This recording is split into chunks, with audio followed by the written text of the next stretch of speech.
Hey everybody, welcome back to the Dungeon Dive. Daniel here. I hope you're doing well, and if you're not, I hope you are soon. Okay, and welcome to the last video of 2023, and in today's video, we are taking a look at Unmatched Adventures, Tales to Amaze. Okay, so I've been curious about the Unmatched system for some time now. I love the idea and the concept. I love this idea of these kind of quick playing little self-contained head-to-head skirmish games with an anachronistic and eclectic cast of different combatants and different characters. However, I don't play two-player games very often. They're probably my least played kind of game. I just hardly ever have two people together. It's usually me solo or at least three people, or at least two other people. There are similarities in this release in the Unmatched Adventures to the another two-player competitive game that was turned into a kind of cooperative adventure game, and that would be Dice Thrones and Dice Thrones Adventures. So there's going to be a couple comparisons made between these two games during this review. With Dice Throne Adventures, I thought they did a pretty good job of turning that competitive Yahtzee game into an adventure-style game. Did they do that with Unmatched? Well, let's find out. So I like to talk about the unboxing experience of games sometimes, especially when they are really good or really bad. And I think that Unmatched Adventures has a really good unboxing feel. It's a good experience. It is a wonderfully designed product, and just as a product, I can highly recommend it. The insert is really nice. Everything fits in. Everything has its own place. It's super easy to put away, super easy to store, and super easy to get back out and get to the table.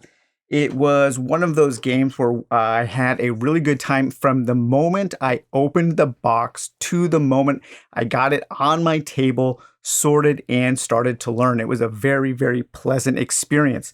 So what kind of game is Unmatched? What kind of game is Unmatched Adventures?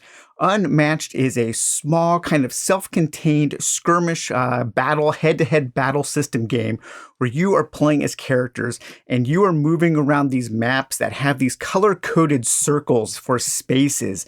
And these circles, I'm wondering if the idea was maybe kind of borrowed from an old Fantasy Flight game called Tannhauser, which used its color-coded circles to tell you line of sight. And so you can, in this kind of skirmish game here, you can target other characters who share the same color circles as you, and some circles have multiple colors, so those can be targeted in all of the areas associated with the color of that circle. It's a really nice system. It makes sense.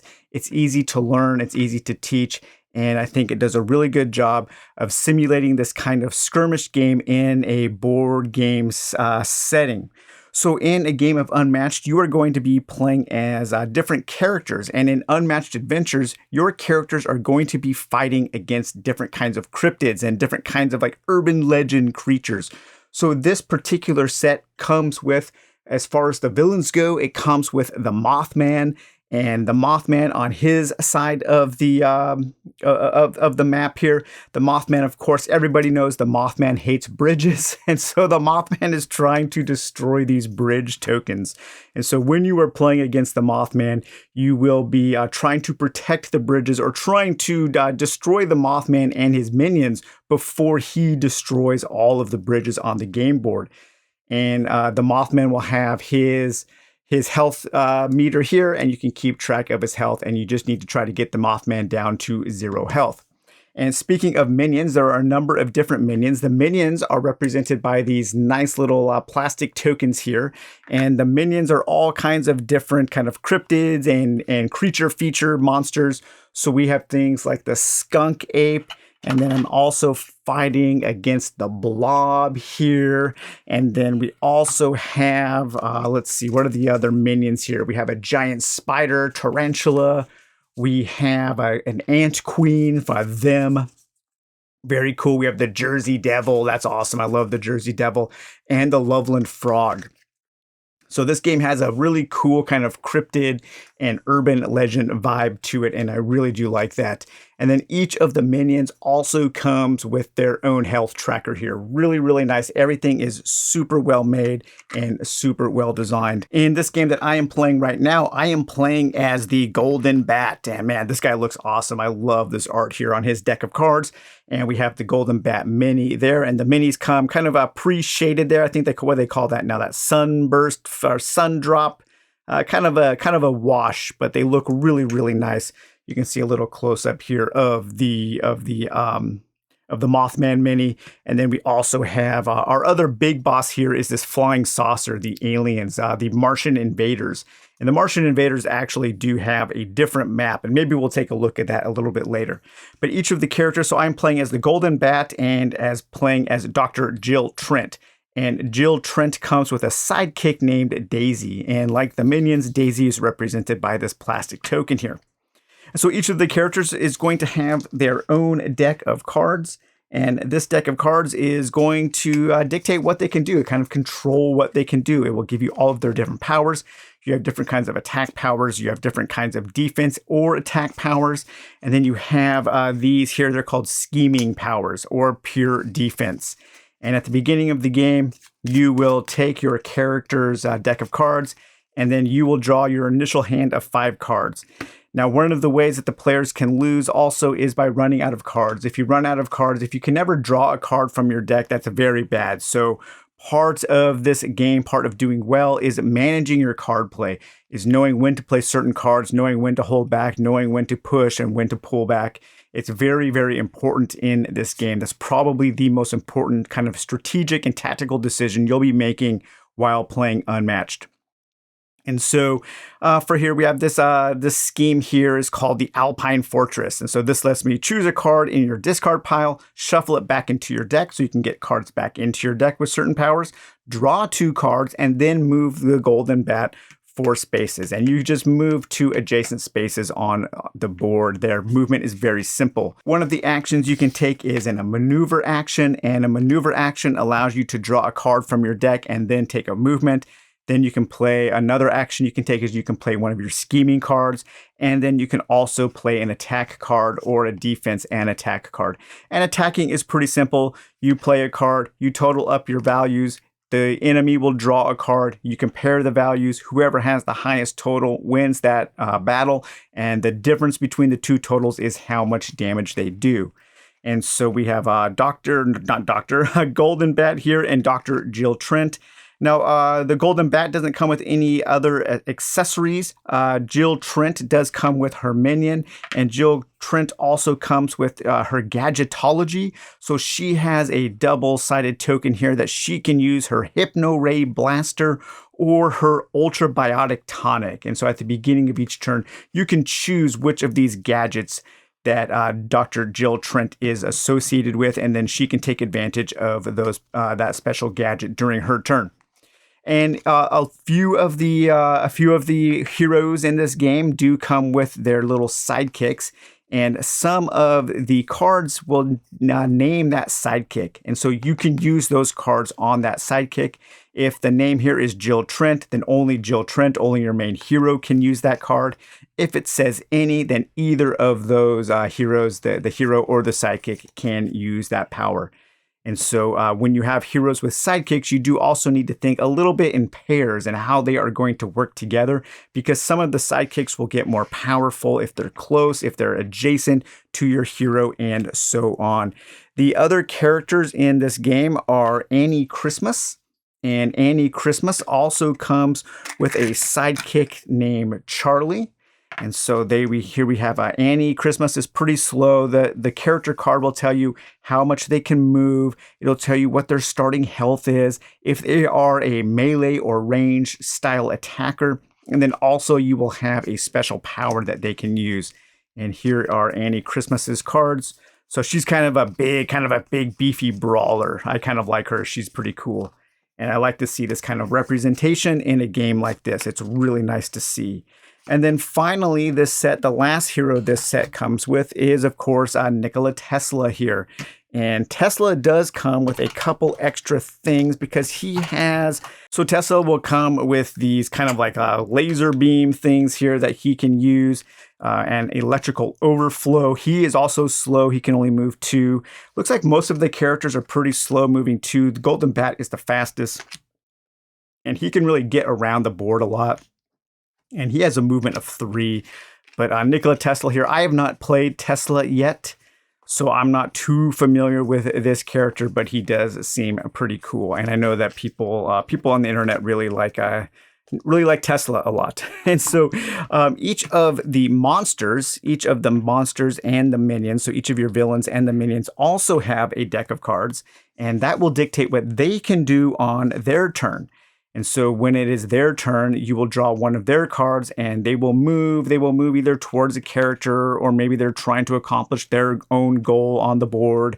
And then they will attack and they will defend and they will use special powers.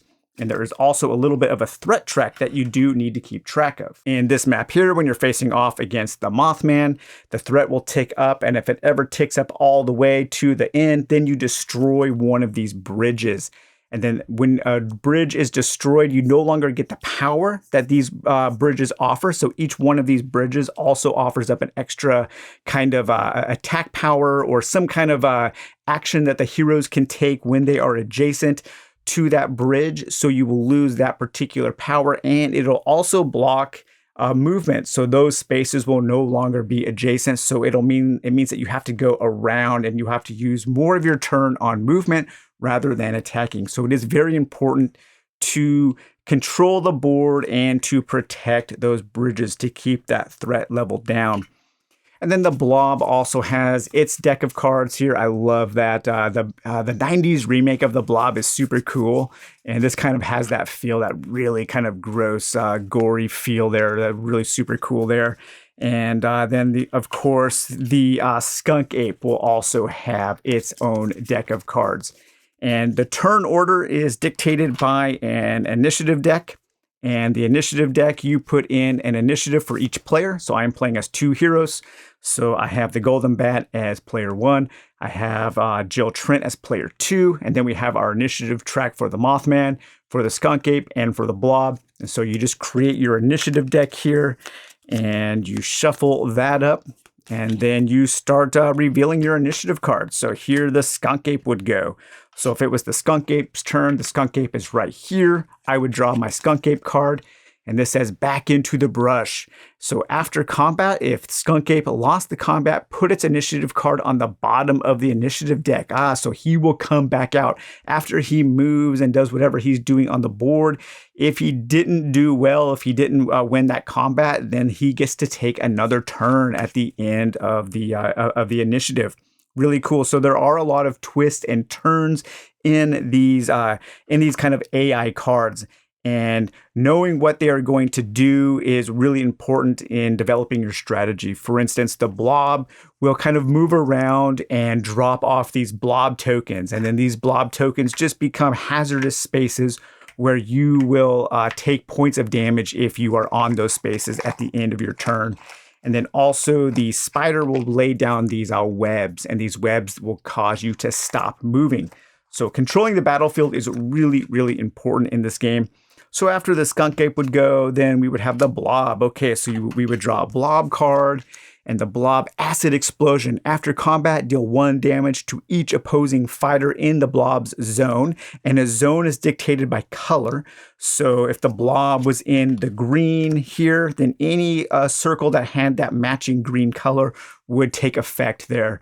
And then place an acid token in an empty space in the Blob's zone. So that actually gives the players a little bit of a choice of where to place those acid tokens.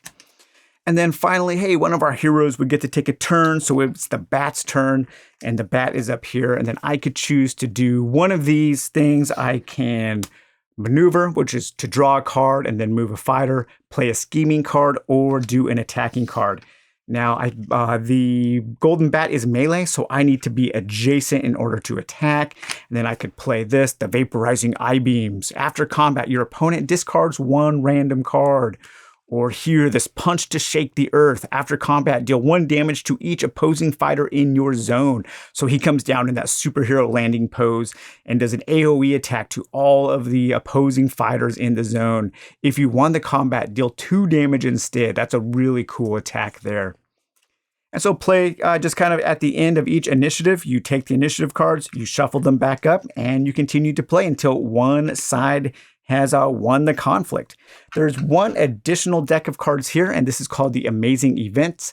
And these just kind of add little monkey wrenches. These add complications, wrinkles to each turn. And you draw one of these, and these basically make the game harder for the heroes.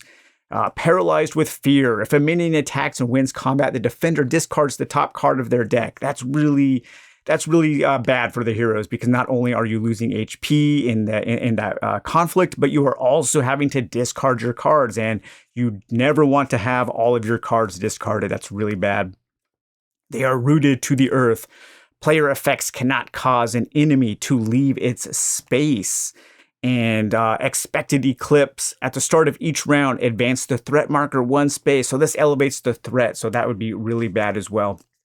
So if you're looking for a more difficult game, you might want to use some of these, all of these. You could probably pick your favorite ones and kind of have a tailored experience if you wanted to get into that kind of thing of kind of modifying your game a little bit. So as far as how it feels to play, this game does kind of remind me in terms of its vibe and kind of overall complexity to something like King of Tokyo. And King of Tokyo is a really fun game, and this is too. And it's nice to have this kind of, this level game, this style of game in this kind of a co-op and solo space. It's really easy to learn. I think it looks fantastic. I love the minis. It doesn't come with a lot of plastic. I think it comes with a good amount of plastic, and it stores well, and they look great. They're not just globs of gray. I like how they have some highlights and a little bit of color. So it does look really nice on the table right out of the box.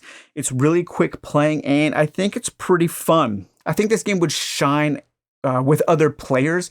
I'm not quite sure if I would recommend it if you are only ever going to play it solo. It does play well solo, but I think you'll get a lot more fun out of the game playing with other people, having that kind of superhero banter at the table, maybe, yelling out your catchphrases and things like that while you are pummeling the Mothman and the invaders from Mars and the Blob and the Ant Queen and the Tarantula. But is it a good adventure game? Because it's called Unmatched Adventures.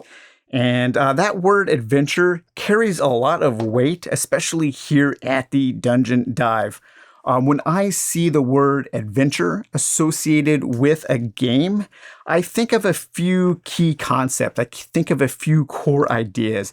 I think of some kind of journey, maybe a quest or two, an unfolding kind of emergent narrative, maybe some character growth, and different types of obstacles to overcome.